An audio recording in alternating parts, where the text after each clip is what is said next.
ಛೇ ನಾಲಾಯಕ್ ನಾನು ಮಕ್ಕಳ, ಎಂತ ಕೆಲಸ ಮಾಡ್ತಿರೋ ನೀವು? ಹೋಗಿ ಹೋಗಿ ಆ ಸತ್ಯಮೂರ್ತಿ ಕೈಗೆ ವಿಷದ ಹಣ್ಣು ಕೊಟ್ಟಿದ್ದೀರಲ್ಲ.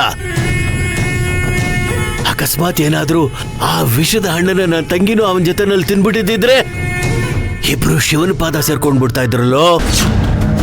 ಏನ್ ಹೇಳ್ತಾ ಇದ್ರಿ ಯಜಮಾನ್ರೆ? ಸತ್ಯಮೂರ್ತಿ ಅವ್ರ ಹೆಂಡತಿ ಲಲಿತಮ್ಮ ನಿಮ್ ತಂಗಿನಾ? ಏನು ಸುಪಾರಿ ಕಿಲ್ಲರೋ ನೀನು? ಬೇಸಿಕ್ ವಿಚಾರನ ತಿಳ್ಕೊಳ್ಳದೆ ಆಪರೇಟ್ ಮಾಡಕ್ ಇಳಿದ್ಬಿಟ್ಟಿದ್ಯಾ. ಬಿಹಾರ್ನಲ್ಲಿ ಅಷ್ಟು ಜನನ ಹೊಡೆದಾಕಿದ್ದೀನಿ, ಮುಂಬೈನಲ್ಲಿ ಇಷ್ಟು ಜನನ ದಬ್ಬಾಕಿದ್ದೀನಿ ಅಂತ ನನ್ನ ಹತ್ರ ಬಿಲ್ಡಪ್ ಕೊಟ್ಟೆ. ಬೇಸಿಕ್ ವಿಷಯನೇ ಗೊತ್ತಿಲ್ವಲ್ಲೋ ನಿನಗೆ? ಅಷ್ಟು ಮಾತ್ರ ಬುದ್ಧಿ ಬೇಡವಾ? ಸಾಬ್, ಏ ಮೇರಾ ಗಲ್ತಿ ನಯ್ಯೆ. ನನಗೆ ಆರ್ಡರ್ ಬಂದಿರೋದು ಸತ್ಯಮೂರ್ತಿ ಅವ್ರನ್ನ ಸಾಯಿಸು ಅಂತ ಅಷ್ಟೇ. ಹಾಗಾಗಿ ನಾನು ಯಾರನ್ನೂ ಕೇರ್ ಮಾಡಿಲ್ಲ, ಸತ್ಯಮೂರ್ತಿ ಅವ್ರನ್ನ ಟಾರ್ಗೆಟ್ ಮಾಡ್ತಾ ಇದ್ದೆ. ಈ ಬೇಸಿಕ್ ಇನ್ಫಾರ್ಮೇಶನ್ ಎಲ್ಲ ನಿಮ್ ಕಡೆಯಿಂದ ಸಿಗ್ಬೇಕಾಗಿತ್ತು ಯಜಮಾನ್ರೆ. ಕೆಲಸದಲ್ಲಿ ಏನಾದ್ರೂ ಒಂದ್ ಸ್ವಲ್ಪ ಎಡವಟ್ಟಾದ್ರೂ ಅದನ್ನ ನಮ್ ತಲೆಗೆ ಕಟ್ಬಿಡೋದು. ಲಾ ಬೇಕೂಫಾ, ಇದುವರೆಗೂ ಎಲ್ಲಾದ್ರೂ ಒಬ್ಬ ಅಣ್ಣ ತಂಗಿಗೆ ವಿಷ ಹಾಕಿ ಕೊಂದಿರೋದನ್ನ ಕೇಳಿದ್ಯೇನೋ? ಏನೋ ಅದೃಷ್ಟ ಚೆನ್ನಾಗಿತ್ತು, ಆ ವಿಷದ ಹಣ್ಣನ್ನ ಇನ್ನೊಬ್ಬ ತಿಂದು ನನ್ನ ತಂಗಿ ಪ್ರಾಣ ಉಳಿಸ್ಬಿಟ್ಟ. ಅಕಸ್ಮಾತ್ ನನ್ನ ತಂಗಿ ಏನಾದ್ರೂ ಹೆಚ್ಚು ಕಮ್ಮಿ ಆಗಿದ್ದಿದ್ರೆ ಒಬ್ಬರನ್ನು ಉಳಿಸ್ತಾ ಇರ್ಲಿಲ್ಲ, ಜೀವ ಸಹಿತ. ಹೀಗೆ ನಾವು ಮಾಡಿರೋ ಒಂದು ಸಣ್ಣ ತಪ್ಪಿನಿಂದ ಆ ಸತ್ಯಮೂರ್ತಿ ಹುಷಾರಾಗ್ಬಿಡ್ತಾನೆ. ಹಿಂದೆ ನಾವು ಸಮಯ ಕಾಯ್ಕೊಂಡಿರಕ್ ಸಾಧ್ಯ ಇಲ್ಲ. ಅವಕಾಶ ಸಿಕ್ಕಿದಾಗ ಒಂದೇ ಏಟಿಗೆ ಅವನ್ನ ಮುಗಿಸ್ಬಿಡ್ಬೇಕು. ಅಂದ್ರೆ ಡೈರೆಕ್ಟ್ ಆಗಿ ಅಟ್ಯಾಕ್ ಮಾಡುವಂತೀರ ಯಜಮಾನ್ರೆ?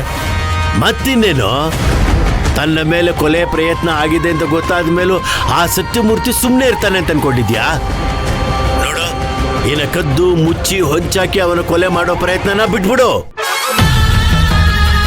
ಆಮೇಲೆ ಇನ್ನೊಂದು ವಿಚಾರ, ಈಗಾಗ್ಲೇ ಅವನ ಮೇಲೆ ಕೊಲೆ ಪ್ರಯತ್ನ ನಡೆದಿದೆ ಅಂತ ಆ ಸೂರ್ಯವರ್ಧನ್ಗೆ ಗೊತ್ತಾಗಿರುತ್ತೆ.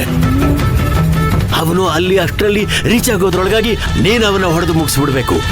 ಯಾವ ಅವಕಾಶ ಸಿಕ್ಕಿದ್ರು ಖಂಡಿತ ಬಿಡಬೇಡ. ಗೊತ್ತಾಯ್ತು ಯಜಮಾನ್ರೆ. ಇನ್ನೇನು, ನೀವು ಆರ್ಡರ್ ಕೊಟ್ಟಾಯ್ತಲ್ಲ, ನಿಮ್ ಕೆಲಸ ಮುಗೀತು ಅಂತ ತಿಳ್ಕೊಳ್ಳಿ. ನೀನ್ ನೋಡ್ಕೊಂಡು ಹುಷಾರ ಕೆಲಸ ಮಾಡು. ನೀನು ಸತ್ಯಮೂರ್ತಿನ ಮಾತ್ರ ಮುಗಿಸ್ಬೇಕು, ಅರ್ಥ ಆಯ್ತಾ? ಆಯ್ತು ಯಜಮಾನ್ರೆ.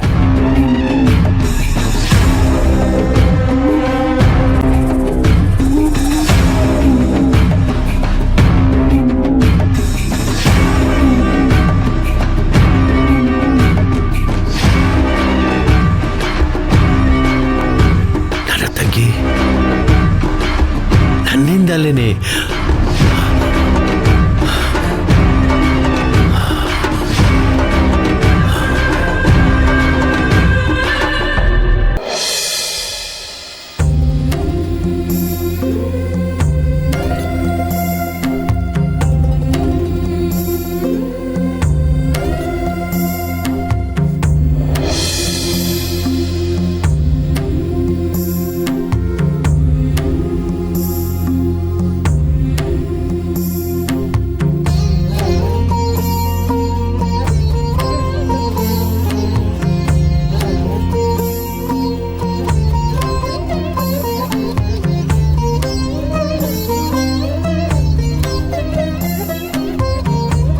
ಇದೇನಮ್ಮ ಹೀಗೆ ನೋಡ್ಕೊಂಡು ನಿಂತ್ಕೊಂಡ್ಬಿಟ್ಟಿದ್ಯಾ? ಬಾ ಒಳಗೆ ಹೋಗೋಣ. ಸೂರ್ಯ, ನಿನಗೆ ಈ ದೇವಸ್ಥಾನ ನೆನಪಿದ್ಯಾ? ಇಲ್ಲಮ್ಮ, ಯಾಕೆ? ನಿನ್ನ ಜೀವನ ಶುರುವಾಗಿದ್ದೆ ಈ ದೇವಸ್ಥಾನದಿಂದ ಕಣೋ. 22 ವರ್ಷದ ಹಿಂದೆ ನಾವು ಬೆಂಗಳೂರಿಗೆ ಬಂದಾಗ ಮೊದಲನೇ ಸಾರಿ ಈ ದೇವಸ್ಥಾನಕ್ಕೆ ಬಂದಿದ್ವಿ. ನಿನಗೆ ಕೆಟ್ಟ ಕನಸುಗಳು ಬೀಳ್ತಾ ಇತ್ತು ಅಂತ ನೀನು ಒದ್ದಾಡ್ತಾ ಇದ್ದಾಗ ನಾನು ಈ ದೇವಸ್ಥಾನದಲ್ಲೇ ಬಂದು ಸೇವೆ ಮಾಡ್ತಾ ಇದ್ದೆ.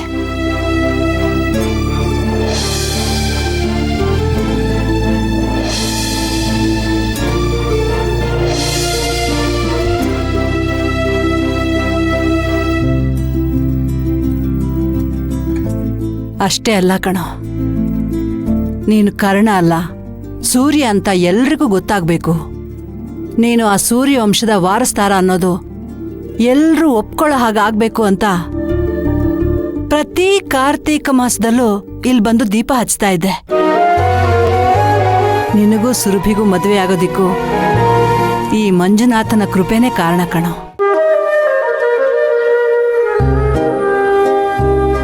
ನನ್ನ ಜೀವನದ ಪ್ರತಿಯೊಂದು ತಿರುವುಗಳಿಗೂ ವಿಶ್ವಾಸದ ಬಲ ತುಂಬಿ ನಮ್ಮನ್ನ ನೆರಳಾಗಿ ಕಾಯ್ತಾ ಇರೋ ಮಹಾಸ್ವಾಮಿ ಕಣೋ ಈ ಮಂಜುನಾಥ.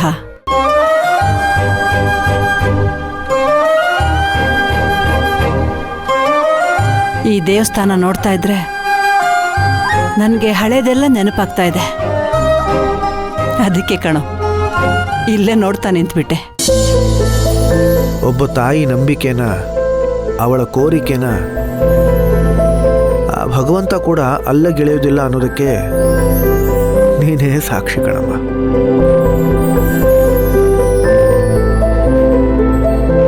ನಾವು ತಾಯಿಯಲ್ಲಿ ದೇವರನ್ನ ನೋಡ್ತೀವಿ. ಅಂಥ ತಾಯಿ ಭಗವಂತನಲ್ಲಿ ನಂಬಿಕೆ ಇಟ್ರೆ ಅವನು ಕೈ ಬಿಟ್ಬಿಡ್ತಾನ.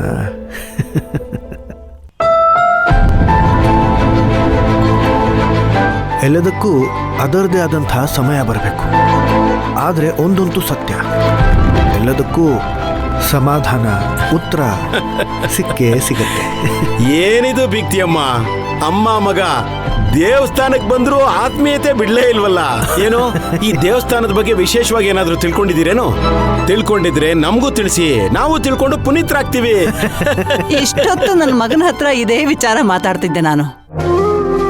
ನಮ್ಮಿಬ್ಬರು ಜೀವನದ ಸಂಘರ್ಷಕ್ಕೆ ಸಾಕ್ಷಿಯಾಗಿರೋದು ಈ ಮಂಜುನಾಥನೇ. ನಾನಿಲ್ಲಿಗೆ ಬಂದಾಗ್ಲೆಲ್ಲ ಸೇವೆ ಮಾಡಿರೋದಕ್ಕಿಂತ ಬೇಡ್ಕೊಂಡಿರೋದೇ ಹೆಚ್ಚು. ಇಲ್ಲಿ ಬಂದಾಗ ಆ ಗಣೇಶನಿಗೆ ಹರಕೆ ಹೊತ್ಕೋತಾ ಇದ್ದೆ.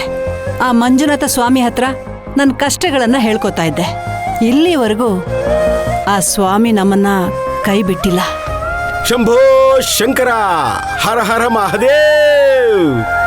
ಭಾಗ್ಯ ಅವರೇ, ಈ ಸಿಟಿ ಮಧ್ಯೆ ಇಂಥ ಸುಂದರವಾದ ದೇವಸ್ಥಾನ ಇದೆ ಅಂತ ನನಗೆ ಗೊತ್ತೇ ಇರಲಿಲ್ಲ. ಸರಿಯಾಗಿ ಹೇಳ್ದೆ ಅಮ್ಮ. ಅತ್ತೆ, ಅಂತೂ ನಿಮ್ಮ ಕಾರಣದಿಂದ ನಾವೆಲ್ಲರೂ ಈ ದೇವಸ್ಥಾನಕ್ಕೆ ಬರೋ ಹಾಗಾಯ್ತು.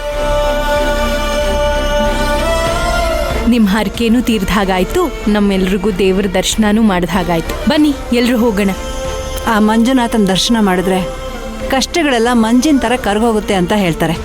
ಬನ್ನಿ ದರ್ಶನ ಮಾಡೋಣ.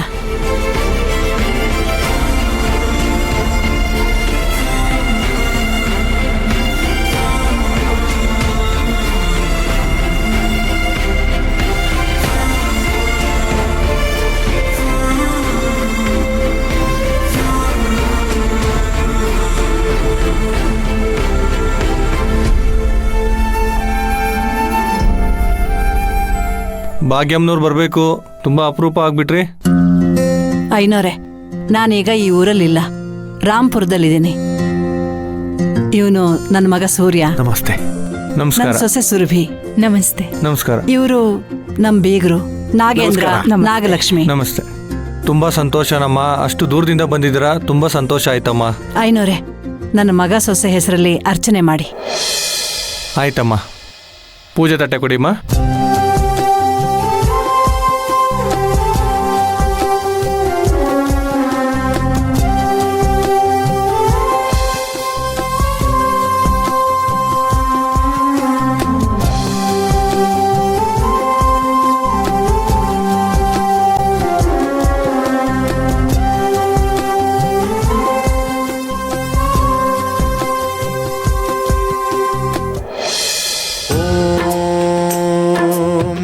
प्राणदीपं शिवं शिवं महुकाररूपं शिवं शिवं महासूर्यचन्द्राग्निनेत्रं पवित्रं महागाढतिमिरान्तकं सौरगात्रं महाकान्तिबीजं महादिव्यतेजं भवानी समेतं भजे मञ्जुनाथं। शङ्कराय च मयस्कराय च नमः शिवाय च शिवतराय च भवहराय च महाप्राणदीपं शिवं शिवं भजे मञ्जुनाथं शिवं शिवं अद्वैतभास्करम् अर्धनारीश्वरम्